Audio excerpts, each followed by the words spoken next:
Well, yes. Good evening, everyone, and I'd like to welcome everyone to this regularly scheduled meeting of the Planning Commission for Tuesday, October 9th, 2018. I'm going to open the meeting at 7:30.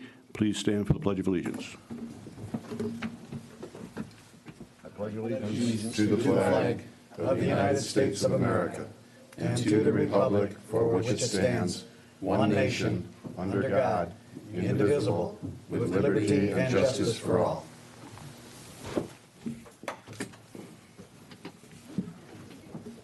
Roll call, please. Mr. Audia? Ms. Fenton? Here. Mr. Jacobson? Here. Mr. Kucera? Here. Mr. McHale? Here. Ms. Prowse? Here. Ms. Scripture? Mr. Shepherd? Here. Mr. Watson? Here. Okay, agenda item number 4 is approval of the regular minute meetings from September the 25th. We all have a copy of it. Any supportive? I believe I was listed as present. Oh, no, these have been updated. Never mind. We're okay. All right. I'll make a motion that we approve the regular meeting minutes of the Planning Commission meeting from September 25th, 2018. Support? Any changes, additions, subtractions? All good? Roll call, please. Ms. Fenton? Yes? Mr. Jacobson? Yes. Mr. Kucera? Yes. Mr. McHale? Yes. Ms. Prowse? Yes. Mr. Shepherd? Yes. Mr. Watson? Yes. Item agenda number 5, we're having a bond discussion. Who wants to lead off with this? Mario, Susie, Jim, anybody? I suppose I could go up to the podium, but Mario's so comfortable. So we had at our last August meeting, where we had originally, we'd seen the first iteration of the MATA plan, and that led us down the path of wanting to discuss bonds again. And so I know this has been on your agenda the last couple of times, and it's either been canceled or you moved it. Thank you very much. And so what you have in your packet is the original TCO policy that the vast majority of you worked on a couple of years ago, and in which you adopted as a body. And then there is also the first one is what the city attorney put together a few months back after our requests earlier in this year for some sort of bond form that we could provide applicants going through the process. And then you have a couple other examples from nearby communities. We've got Madison Heights, or well, I shouldn't all say they're not all local. We've got Utica, and then I believe we have one more from out of state. So Carolina. yeah, Apex in North Carolina. So these are here for you guys to discuss and see if there are. I mean, I presume there's going to be changes to what the city attorney has put together that is more reflective of what you as a body are hoping to see and to be able to provide applicants. And I'm optimistic that you will have possibly seen something in the other examples that you liked and thought could or should be incorporated into whatever we ultimately come up with. And so now it is up to you. Anyone want to comment on this? It's a little confusing to me. I don't understand. We're asking for bonds. We never used to do this before, but now we're asking for bonds. And it's interesting that we're asking for it. I don't know how much the Planning Commission should be involved in that, aside from the paperwork from it. But if someone comes in here in front of us and we say, we want a bond for X amount of dollars to complete the project, if you don't do it, I think it's their responsibility to deal with city administration, city attorney, city clerk, find a company, get a bond. And I don't think it's that confusing. I mean, it's nice that we know about it, but I don't know that it's overly important to us. Any comments on that, or? I think We set the amount, but. right. My recollection of the conversation was that we were looking for the city to provide something that, not necessarily that we approve, but that we discuss and talk about, something that we could hand applicants so that they knew exactly how to go about getting a bond. So sort of like a template form that we could hand to them so that they could take it to whoever they needed to, get the bond and come back and kind of be good to go and avoid some of the maybe back and forth that was happening or the confusion that applicants were having.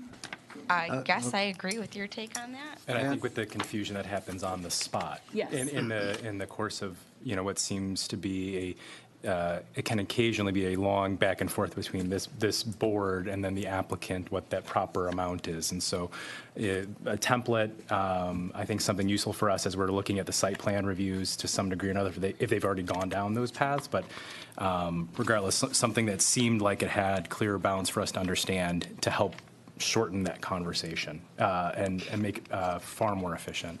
Well, I think during our discussions, we were also looking at, we became aware, I believe there were a few options for bonds too. So this unbeknownst to some of the applicants too. So yes, we were just trying to be helpful in that respect to say, okay, here is what is available to all applicants. And, just giving them, like you mentioned, a vague roadmap of which avenue they could follow, and then they could pursue it. But at least they knew what options were available.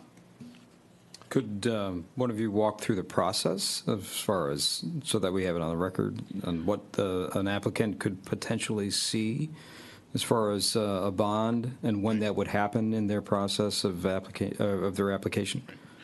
Well, I can speak to that generally, and then they can let you know specifically what happens within the city. But generally speaking, what it is you have an applicant, they've come to us before, and they say, "All right, I'm going to do this." Now, generally, you'd like to take a person at their face value and know that they're going to be investing this and take it. However, there are certain instances where sometimes we'd like some type of security. That's the thing, is that generally speaking, you want some form of security that states that should they not fulfill their obligation, then the city can, if it so chooses, complete that obligation. Usually that's a physical site improvement.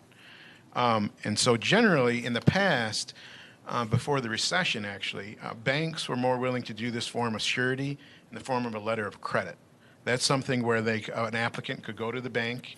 They basically have them draw up a letter from the bank stating, I can assess that this person has X number of dollars in their account, and therefore, should they be deemed in violation of a site plan, the municipality can draw against that letter of credit within the bank.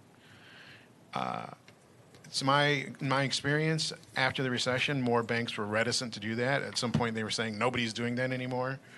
But as far as I can tell lately, in my experiences, that sometimes they are allowing that to happen. And the main reason for that, and the reason that I think some of the applicants get concerned, is that the other popular form is a cash bond. A cash bond is that dollar amount, whatever that dollar amount might be, gets deposited with the city, and then the policies that the city has that bond released.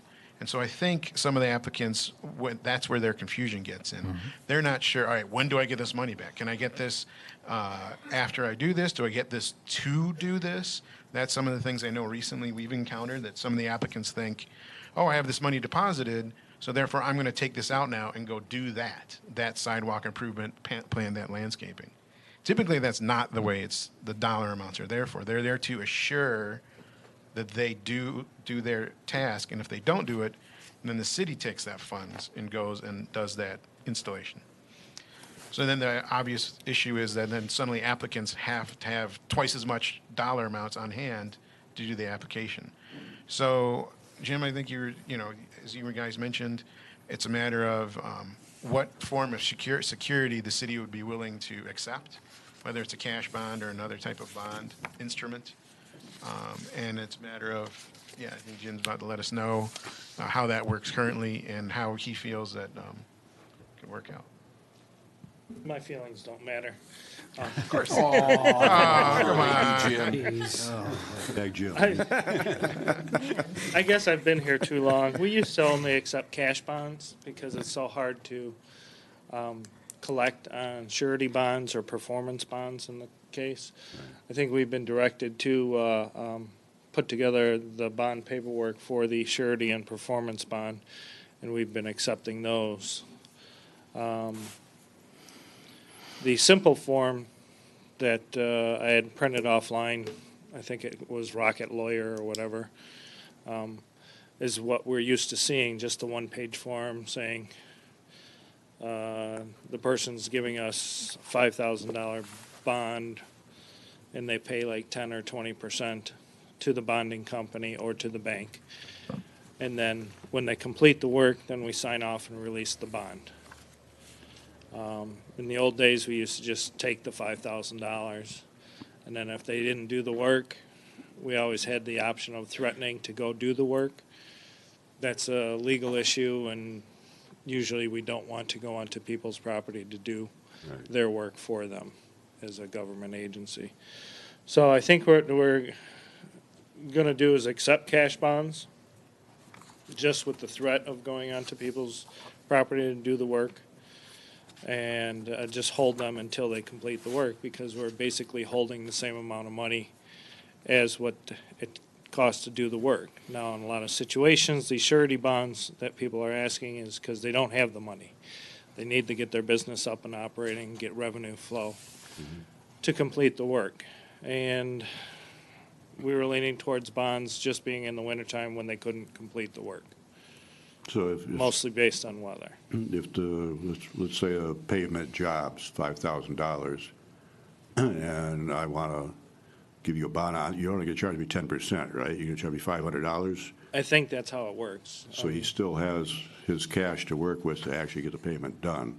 Right. And if he doesn't get the payment done, the bank will supply us with the $5,000 needed. Yes, and it's very hard to collect on that. And that's why I think our simple forms, the one-page form, I think John submitted like a 10-page form or something, just to put more legalese and more protections for the city. And the city really doesn't want to seize the money, because the intent of seizing the money is to do the work, and we don't really want to do the work. Yeah, how many bonds are we holding now, do you know? We got the META project. I think we've released the rest of the bonds, right? Do we have any other bonds other than META right now? Well, Haberman, I'm holding their C of O, because the back door, the means of egress, the door rusted shut. So it's like I can't give you a C of O if there's an egress door that's broken. So Shouldn't his temporary be running out at this point? it should be, yes. Yeah. But it's a simple fix, so that's what I was extending it, so in case you asked about that one.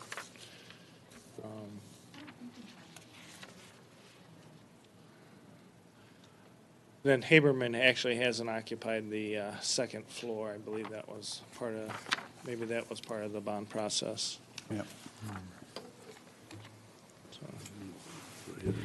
So does size and scope of the project impact applicants as far as gaining bonds or some form of guarantee?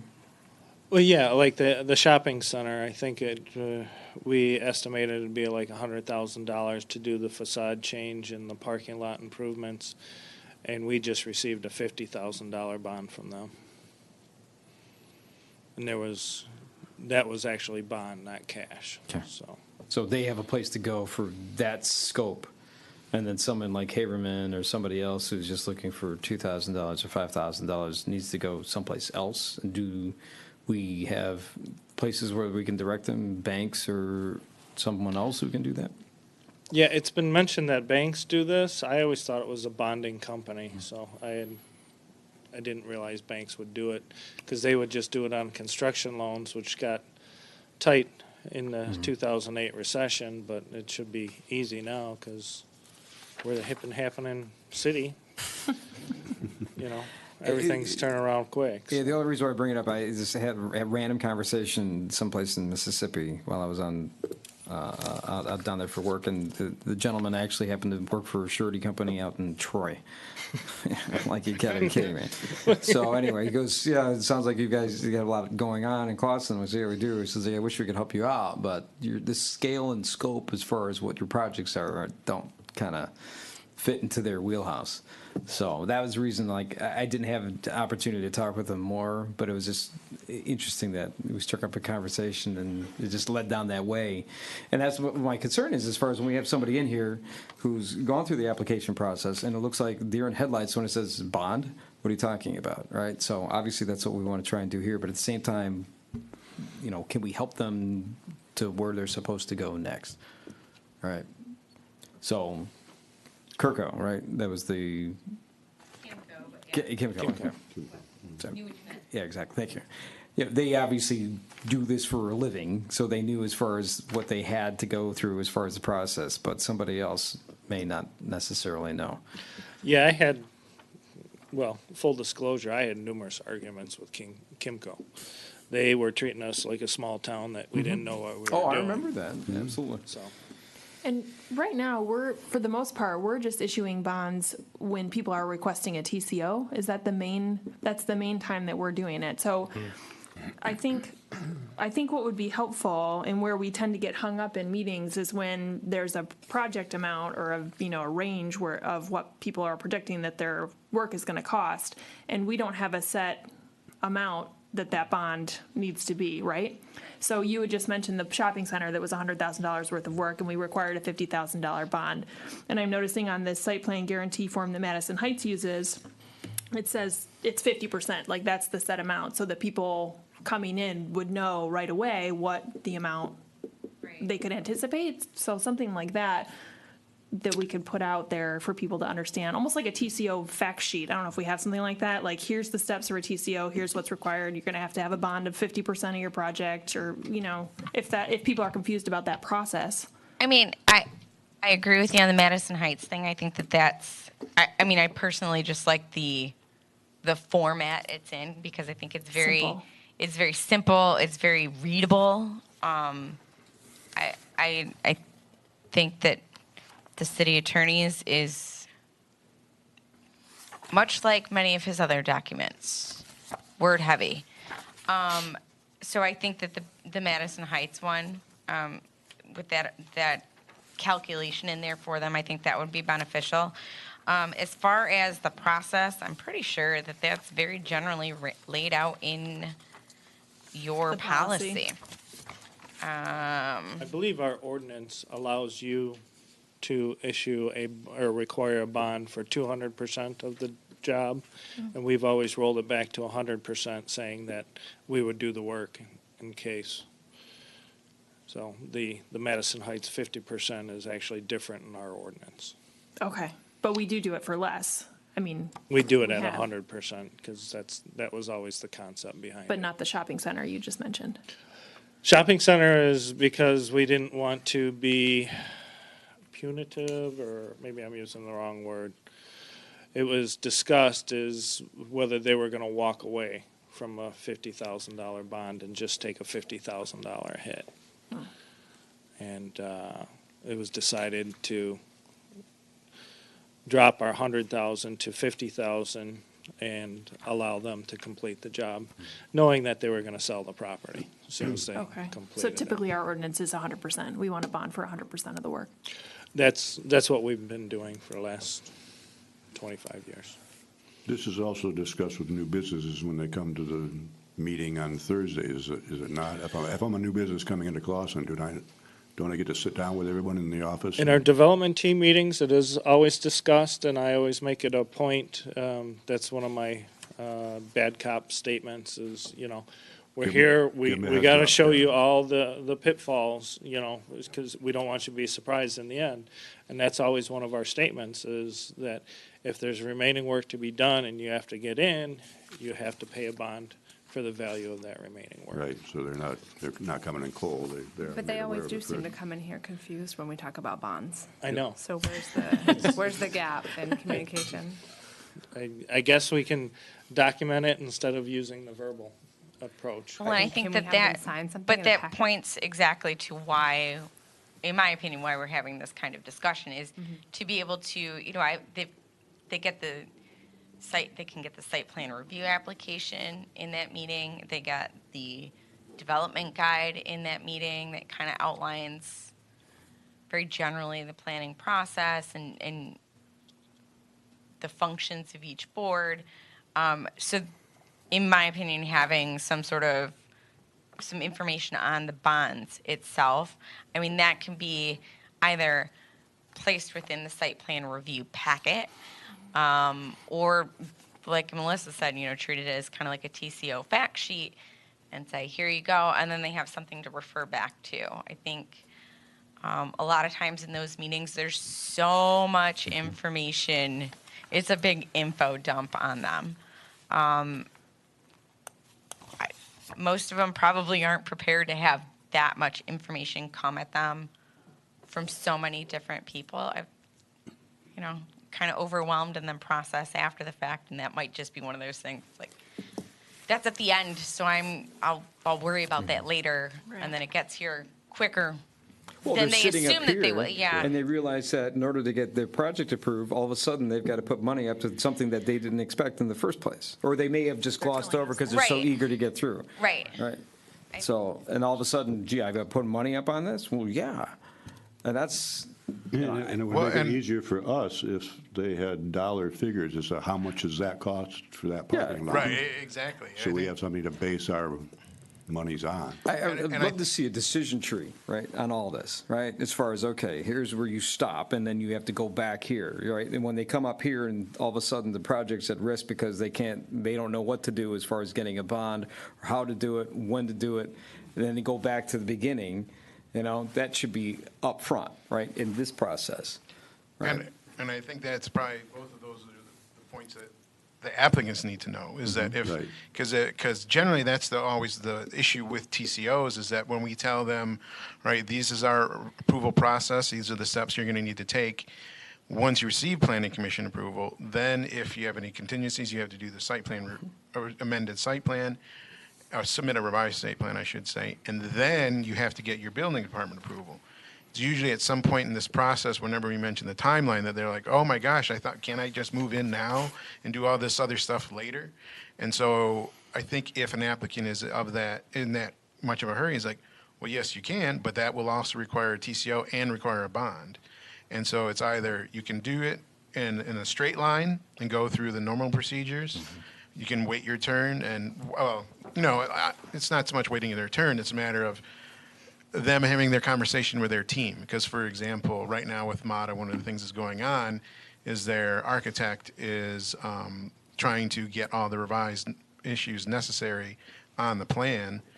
And during my conversations with him, I've told him, well, have you spoken to the owner? He's like, oh, yeah, I will do that. So, and he's had some other issues, and so they're definitely valid at that time.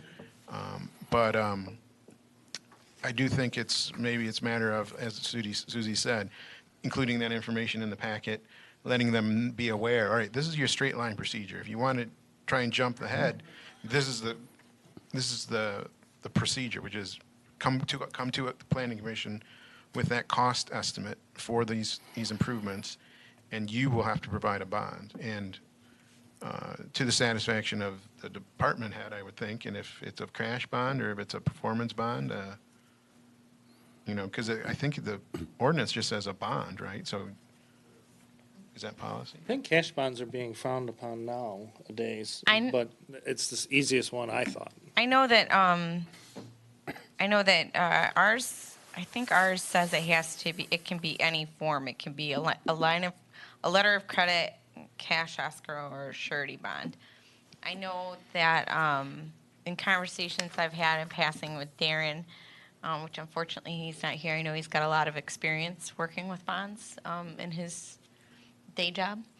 But I know one of his concerns with cash bonds is the potential for commingling of funds. I mean, I don't have as much interaction with the GL numbers as our finance director, and our treasurer. So I'm sure that they have, there's a mechanism set up in the accounting systems Yeah, to it's, avoid that, On the but applicant side or on our side? on our side.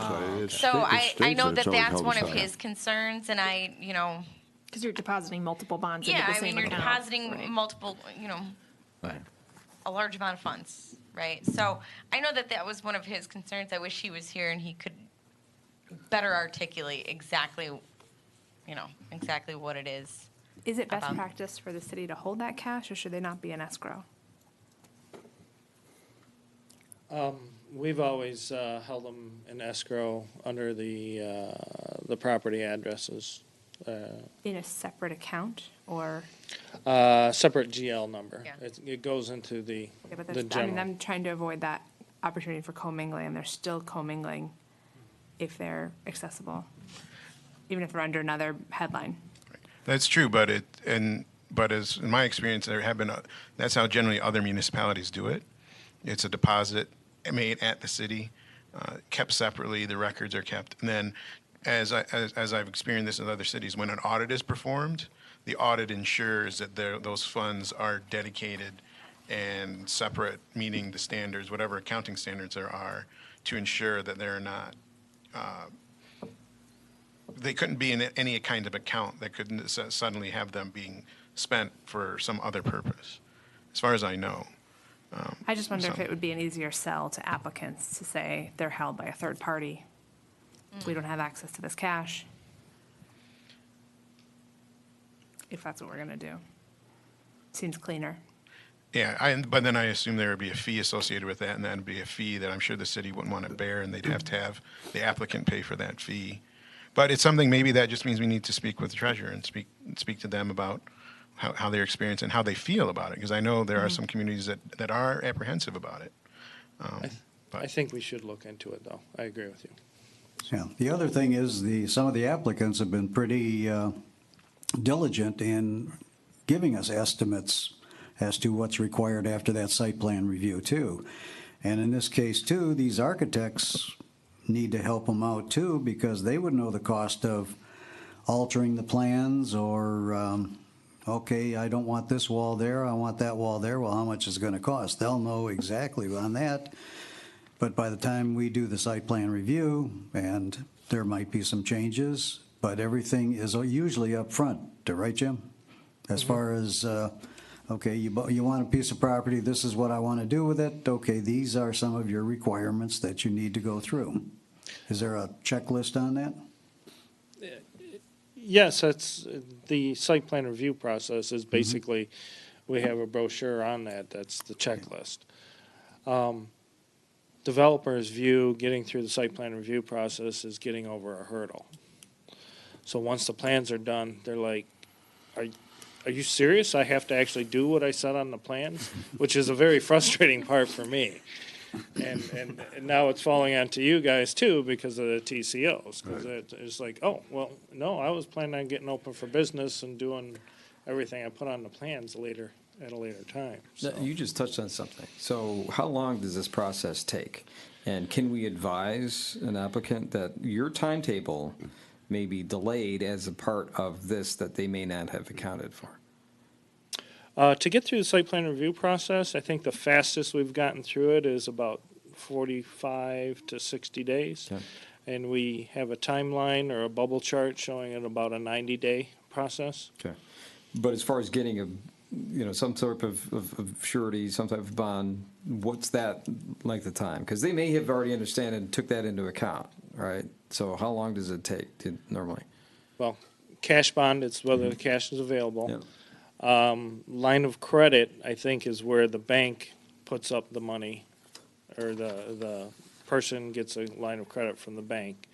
The bank puts up and gives us the money, and then we refund it once they create the steps. But the bond process, I believe it's only like 2-week process. Okay, so 2 weeks.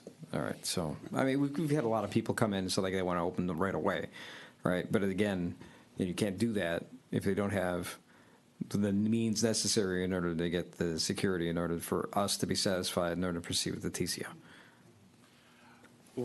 With the additional protections that John Kingsup has put in, if I'm saying something wrong, correct me. You have the original single-page form that the bond company wants to submit, and then we have to, either the attorney or the administration has to add in all the other stuff that John wants into the bond, and then the bond company has to accept those new wordings, which obviously are there to protect us. And so it might take a longer process. If the bond company says, no, we're not going to do that, then the guy's got to find a different bond company. Yeah, I mean, it seems like that's never part of their timetable. You know, I'm not telling these guys to go out and buy some type of program management tool, but at the same time, it certainly wouldn't hurt. All right, because again, as far as you plug that in, it's like, okay, here's a line item, and guess what? Everything gets pushed back 3 weeks. All right, so they know as far as where that is. But anyway. I have a question. Just I've been thinking about it as part of this exchange, but in terms of, I feel like I should know this, but I don't. In terms of what comes before us in the site plan review process, you know, the way, correct me where I'm wrong on this one. So they've submitted things per, you know, your recommendations, your comments, and they've got it to such a point that it's coming to us for site plan review. But I'm kind of curious on your side of the process. Because when we're catching these surprises, what I'm thinking about, there are two separate timelines in that applicant's head. There's the construction timeline, which they think might be optimistic, which aligns with their business opening timeline, right? And then you as staff are thinking essentially like, well, that's your business timeline, but your construction timeline's not going to be that. Like, you just know that, just generally speaking. And I'm kind of wondering where to use the phrase from earlier, in that decision tree, like, what is your stop for those applicants before it comes to site plan review? Like, is that a moment for you to say, well, this really is not going to fly unless we have the bond conversation, the TCO conversation? Because then they come in here surprised because they're like, wait, all of my plans in my head, the timelines all match up. I don't know. I don't need to do this. Yep. I'm just because they may be in a no-win situation or a deadline that it's a no-go. Yeah. Based on the timing that all of a sudden that I had to have it in place by January 31st, and then now I'm looking at March. Yeah, it's a deal breaker, right? But at the same time, we're not going to put the city in a situation where, okay, well, let's hurry push it through, right? We've had too many situations like that. Right. Our development, a lot comes out in our development team meetings, and they're pretty frank. I mean, we do talk about timelines, like, what's your ideal timeline? Well, there's, their business. All right, well, automatically tack on some extra time for your construction because you're going to run into something. And if you don't, awesome, and now you're ahead of schedule. But you need to, lengthen your timelines, and I'm generally pretty blunt with them about that. And try to get them a more realistic timeline. I think many of them walk out of there thinking like, oh, I'm going to get site plan approval in like 2 weeks. And I'm like, so sorry, friend. You've got at least, like 3 weeks, like at the absolute earliest. So I think they walk out of there hopefully with a better understanding of what a more realistic time frame is. And like Jim mentioned, I mean, we go over all the steps. I mean, it's, this is your site plan step. Once you get to, planning commission, this is what they're going to say. Then you have to do this. And, they get all the information. But, like I said, it's absorbing that information and really. And my sense was there's a lot of the points that you have with them where it comes through. And so sometimes maybe what it is we're encountering is either a continuing thread of wishful thinking, a healthy disrespect for process, which or a healthy distaste for it, regardless. Right. Or just didn't understand it. Right. And there's like maybe like the remaining 25%, if that was each one of those options were 25% each, there's the one that works really well. So you're saying they're coming to this board and saying, I'll take my chances and see what happens. I think some of them do say that, yeah. It is their right to do that. Yeah, absolutely. I'm not saying Usually no. when they have the submittal, it's reviewed by our planners. Yep. And they say, no, these things are wrong with your submittal per our ordinance. Correct these things. But they are coming, and oftentimes they don't have any quotes. And so I think at that point, there should be a hard stop where we are not having a conversation about granting a TCO if they don't have any codes in place. Yeah, that's a very good point, and that's something mean- that we need to be putting in the policy in terms of when we schedule them for an agenda, ask that question.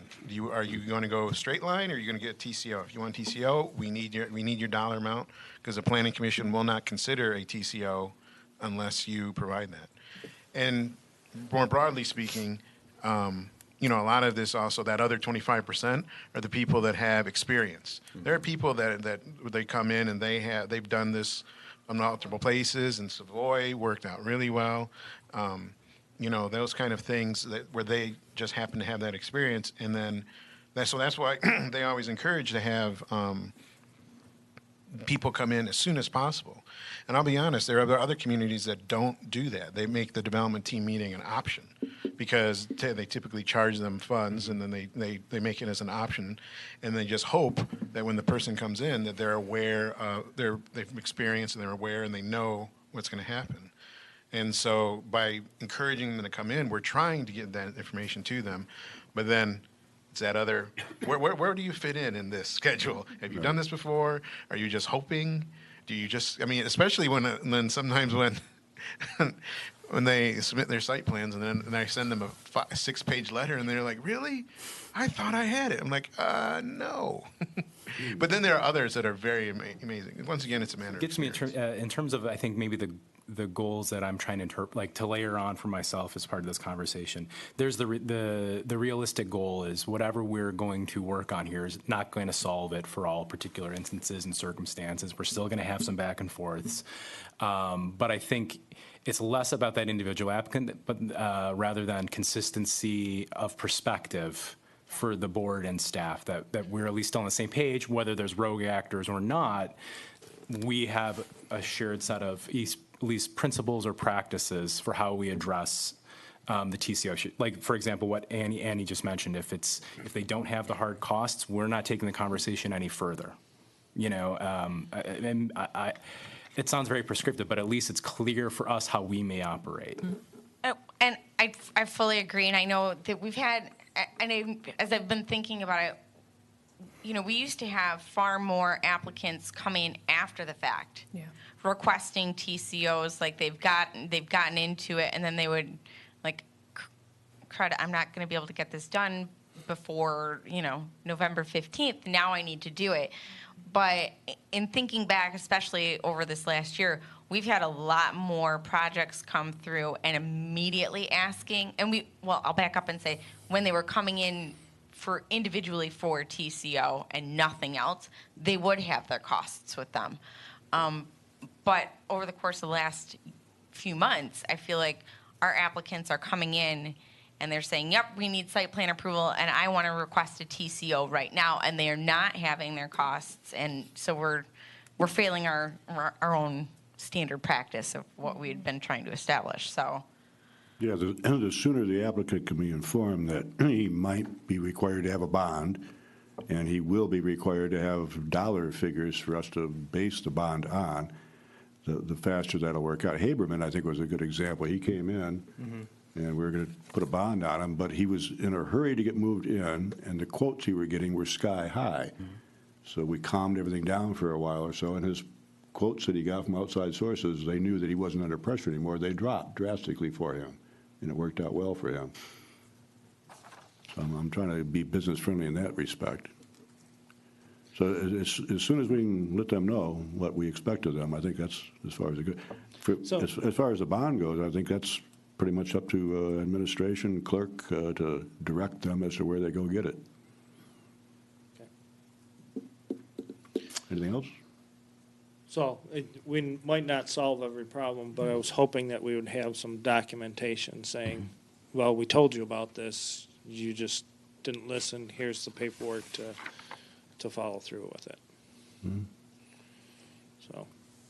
So we're never the bad guy. It's either their architect or their We'll always developer find a way to that be a holds bad them up. Well, that's, we don't want to hold up development projects.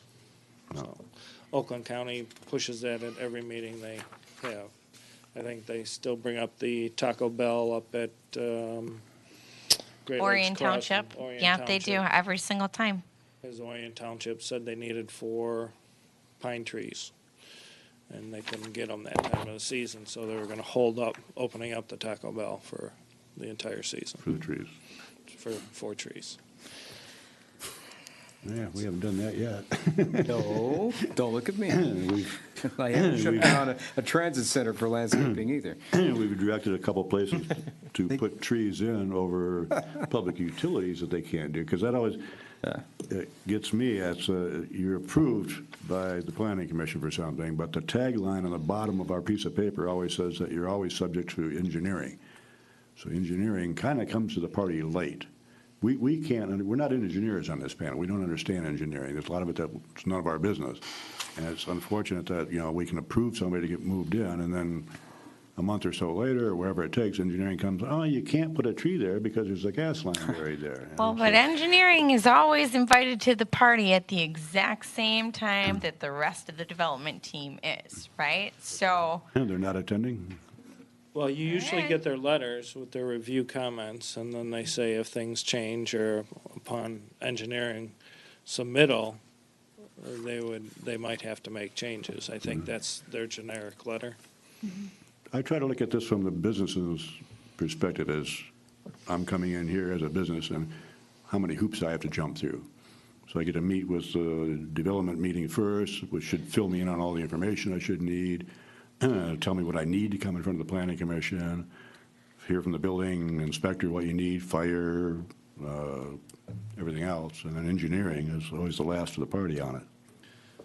See, one of the Mike Savoy, the development team he had, we had everybody at the table in that first meeting. We were telling them about the low water pressure in the area and redesigning their parking lot. And, I thought that went well because we provided them as much information as we had. So some of these smaller projects, I don't know if they have the ability to deal with stuff like that.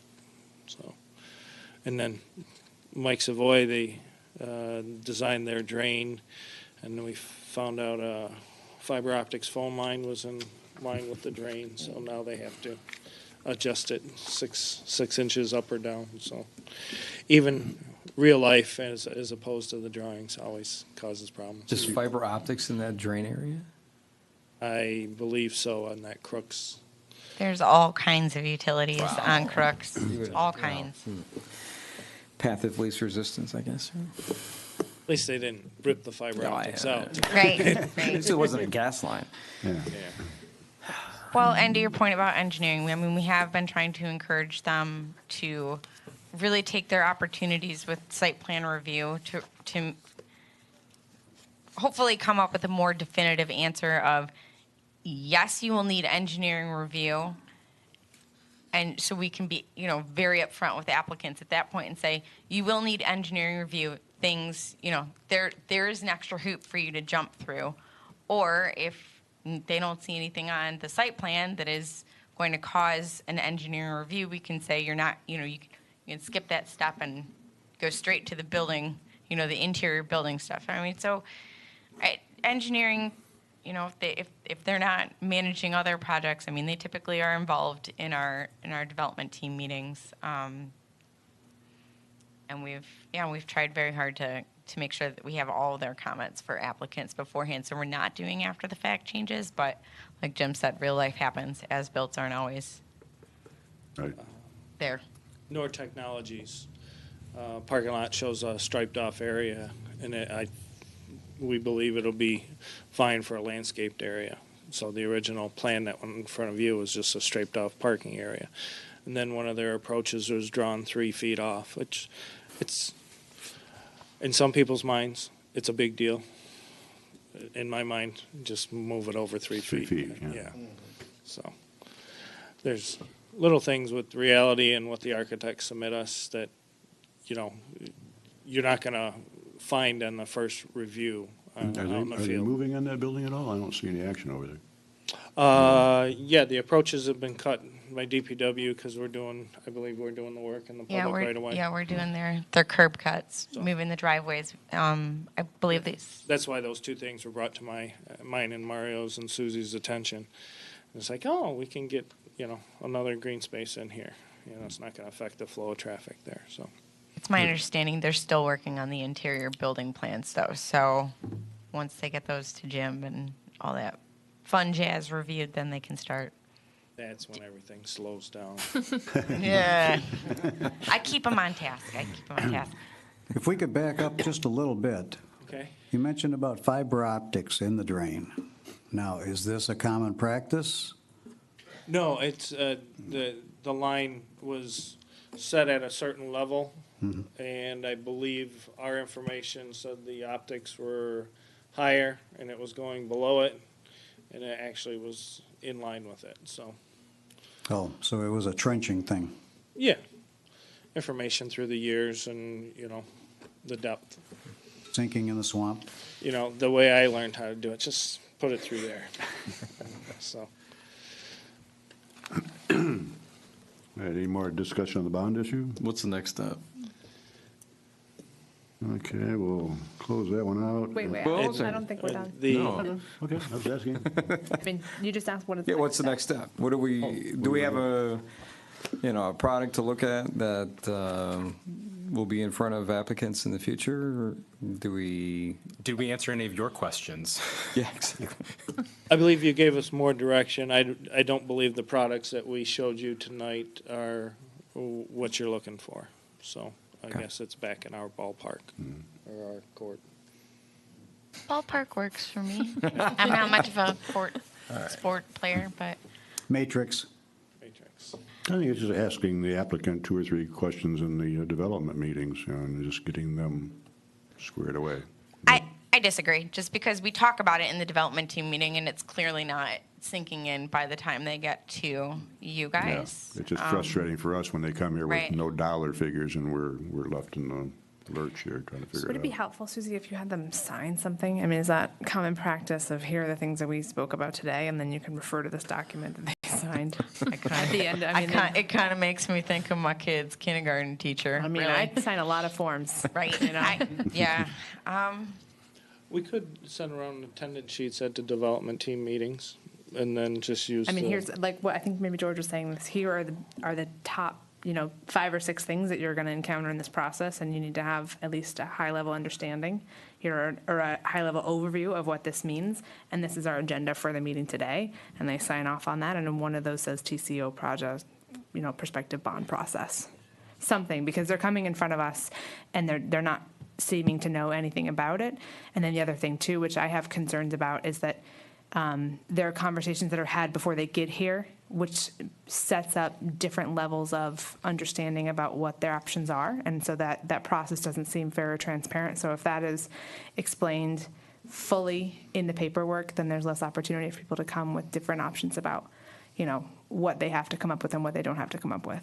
Can I piggyback on that briefly, Annie? I think, I think there's like 2 sides of the equation to also think about. And there's the one, I think a lot of what Annie's suggesting is like the things that you do as staff with the applicants during that course of a lot of conversations and back and forth. And maybe those are really good tools to try. I have no idea if they would be or not, or maybe there's some different ones. I'm just wondering, in that space where they've kind of forgotten something, whether maybe they even signed as well. I'm just thinking about that space between, maybe on the subject of transparency, that space between they know they're going to come for site plan review and when they actually come in for site plan review. So if it's part of the process, I apologize. I just might be missing something. So what I'm thinking about is, you've confirmed with the applicant they'll be appearing in front of site plan review. I know at some point they receive a memo with the staff's recommendations for that site plan review. How clear are we relative? Like, how aware are you of the TCO requirements that they may be asking for, since they are asking for it up front sometimes, like during the course of the site plan review memo writing phase for us? And can you incorporate your recommendations or a reminder for the Planning Commission about some of the benchmarks or guidelines that we've talked about consistently as part of that? I'm just trying to think of like the transaction between your handoff as staff to the Planning Commission.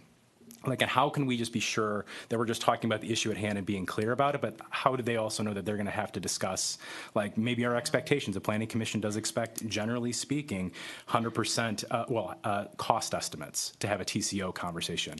Staff recommendation to the Planning Commission will include a reminder for them that that's something that they also are looking for. I'm just like looking for that language that they can also see that we also have at that point of the site plan review.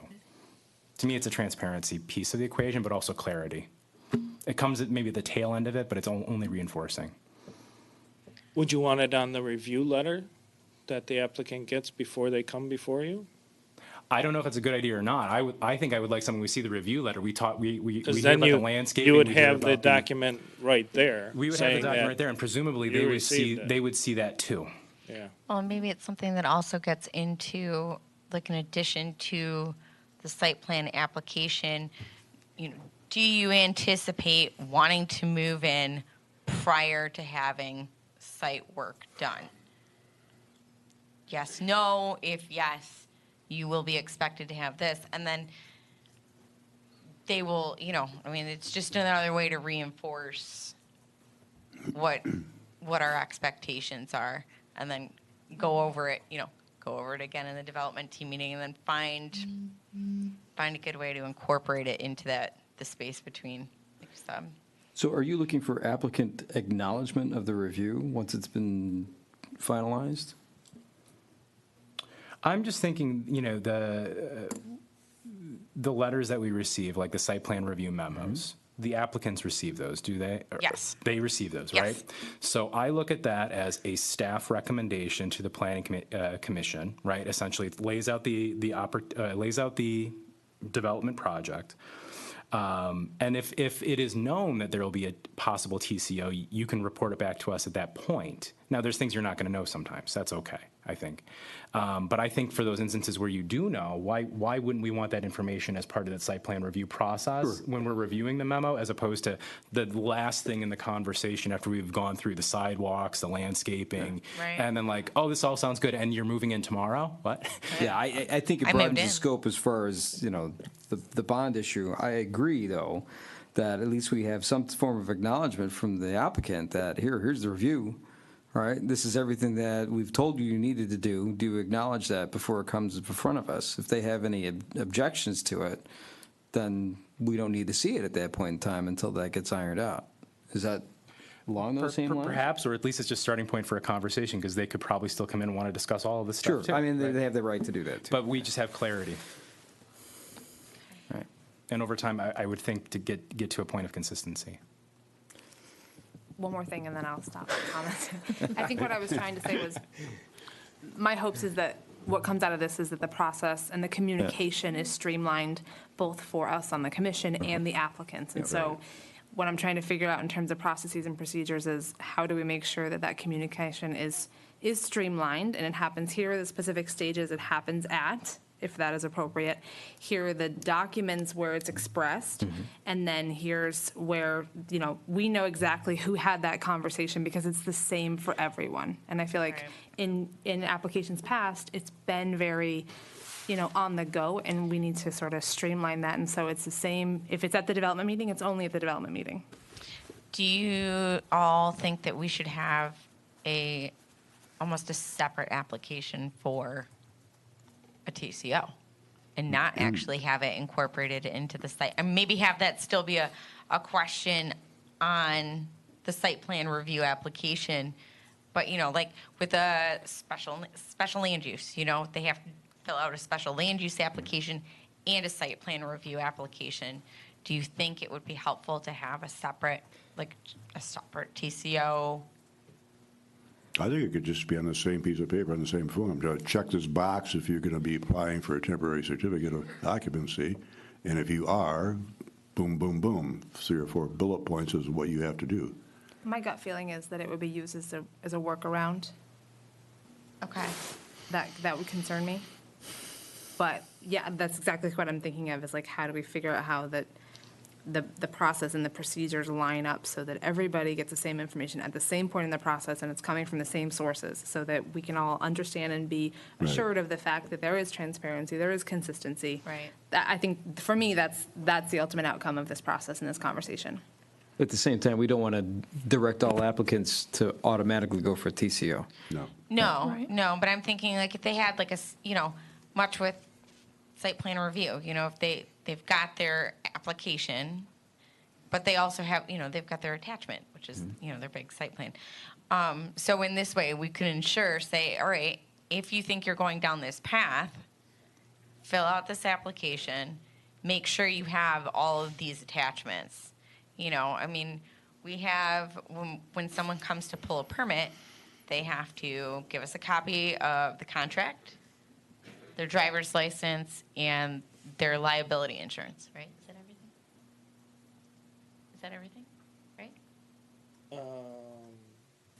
General liability, yeah. Yeah. That's it. And so, we don't process permits unless we have all of that information. So I guess that's kind of where my thought was in terms of having a separate application. Maybe there's not necessarily a fee to go with it. Maybe it's just kind of like add on with, like, if you're doing this, you're automatically going to be going through site plan review, right? So, or just about, so.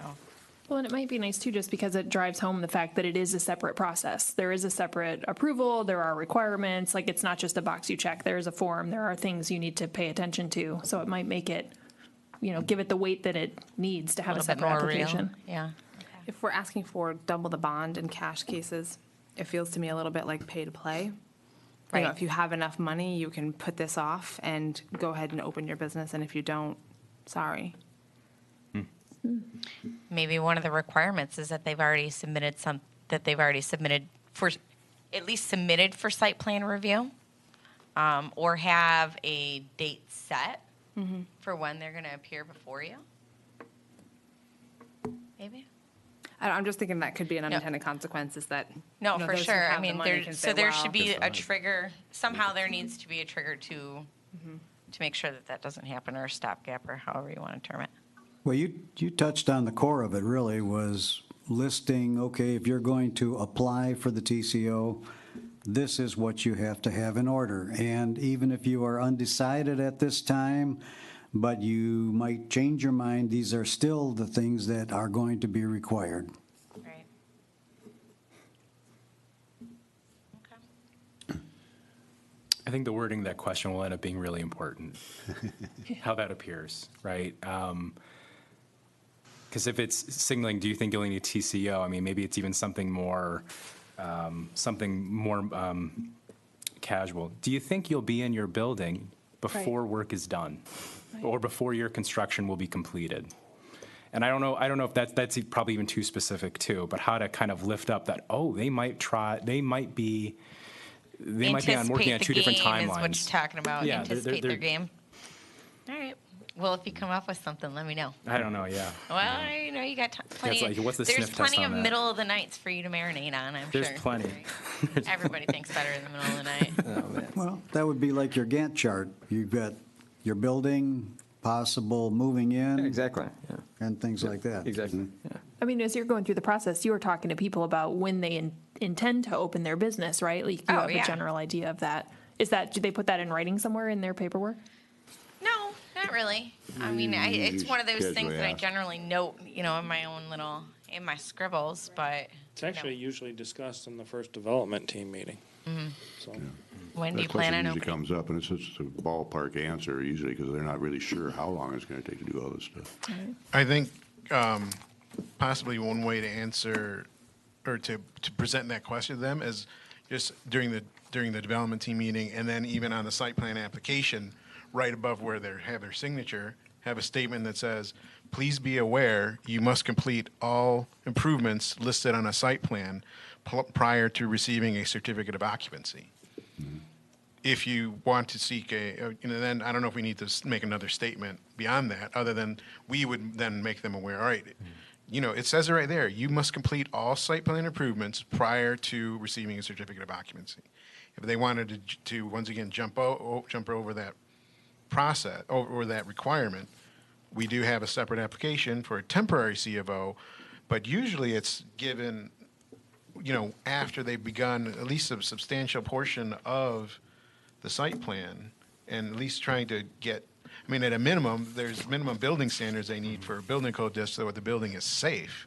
And then Right. typically the TCO is when for more of a seasonal improvements that can't be done, Conditions, like, hard surface, asphalt, the asphalt plants are closed. Then, it's not the right planting season. We want to make sure, we don't want to force people to plant something and then have it die. Even though technically they should replace it if it dies within 3 years.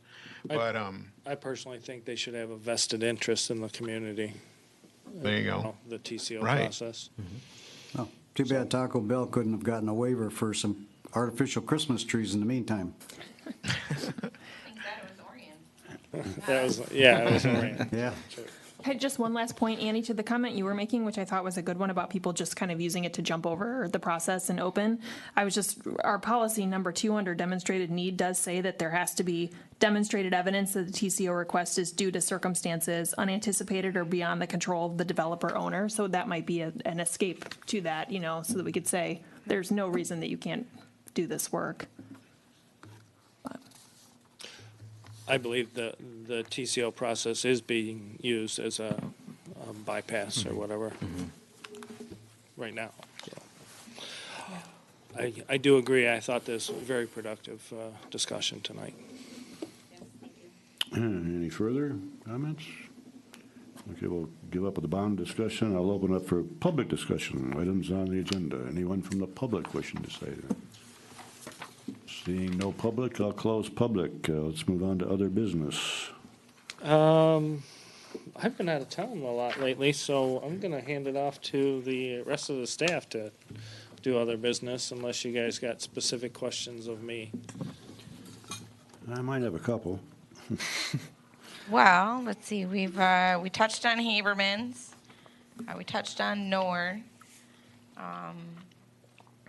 Mata. we touched on Mata.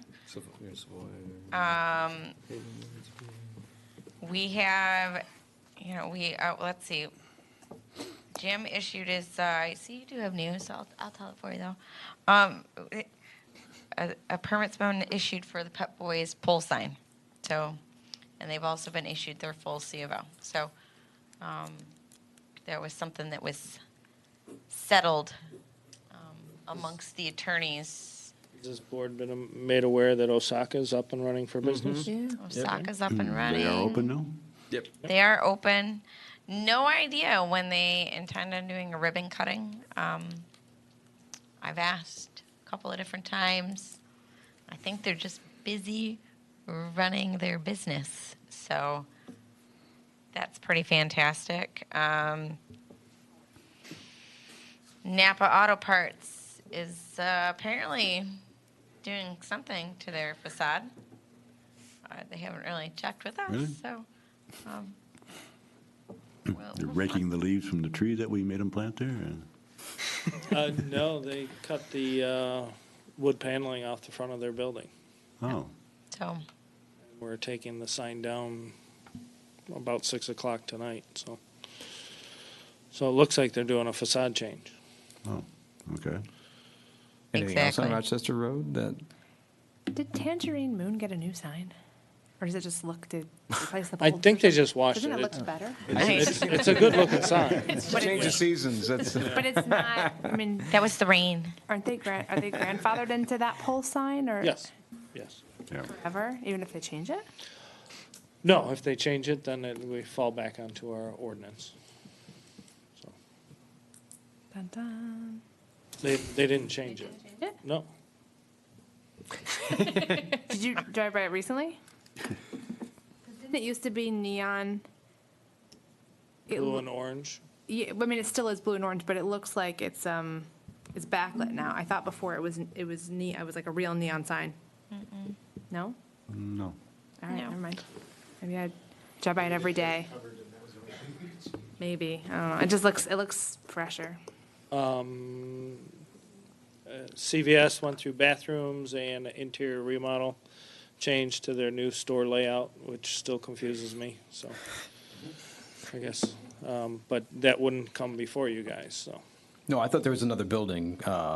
When you said Napa, there was another building on that side. I can't remember exactly where. I was quickly trying to race home at lunch to let the dogs out, so I don't remember exactly where it was.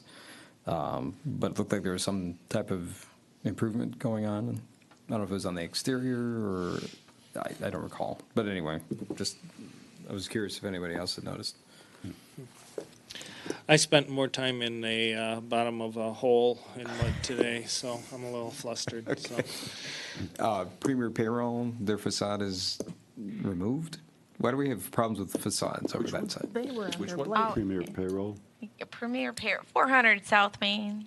Thank you. I had a conversation with the property owner today. We will be meeting with him on Thursday to go over again the comments. I guess is a better way to state it. The comments in Mario's review letter. Have you read both of those review letters? Mario's review letter and I believe Greg's initial review letter. So we're going to be meeting with them on Thursday.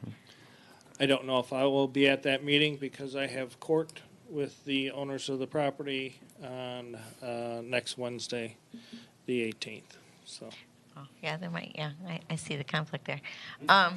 So, as is typical when I speak to this property owner, I mean, he's very optimistic that they're going to get things done. Yeah, my note here is so that the Premier Payroll was supposedly in court at one point. CNC bump and paint. My note says 30 days to remove the blight. Are they?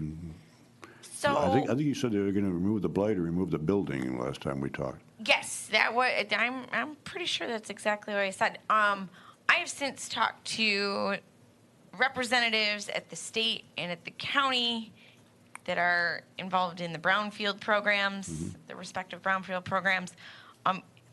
It is not advisable that we necessarily take action to demolish right away since there is an open release on the site.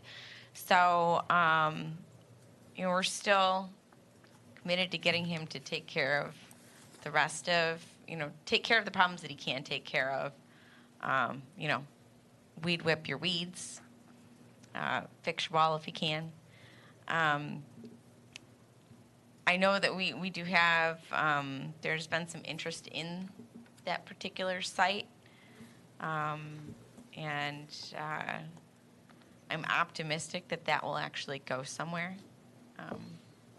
So stay tuned. It's too early to really tell. Jim, you gave me this list of certificate of occupancy list with 7 places on it. I'm pretty sure we've got more temporaries out there than this. And current and expired TCOs. Traffic Digital Agency comes to mind. Savoy, I think, was on a temporary. DeSantis, I don't know what they're doing. And the Church of Clawson, I think. These people all seem to be in Never Never Land. Susan DeSantis has completed the barrier-free improvements. Oh, she has. The only thing that she needed to do, she actually installed the parking blocks, or the parking blocks are on site. They just haven't striped for the handicap parking spot. Last I had talked to her was a month ago.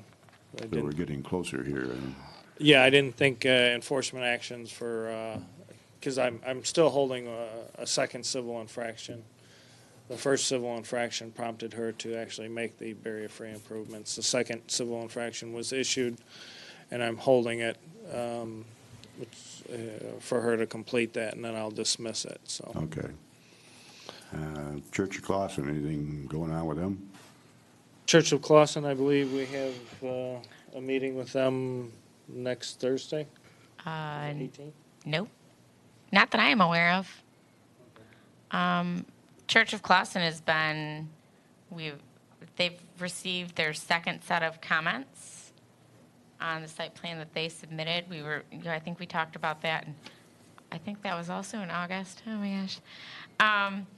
So they received their second set of comments with recommended revisions to, they still had some issues with the parking lot dimensions and the corner clearance for, they wanted to do a monument sign. So there was some issues they need to address on those before we brought them back to you. Yeah, we've thrown a lot of things at them, but as far as I know, they've been there for what, 2 years, 3 years now, with no real clearance to be in that building, as far as I can tell. They Well- don't, I believe originally they moved in before they even came in front of this board. so they're just kind of like, hate to say it, but squatters. They have no legal approvals, do they, from the city? They have no temporary, they have no permanent occupancy. You are correct in that.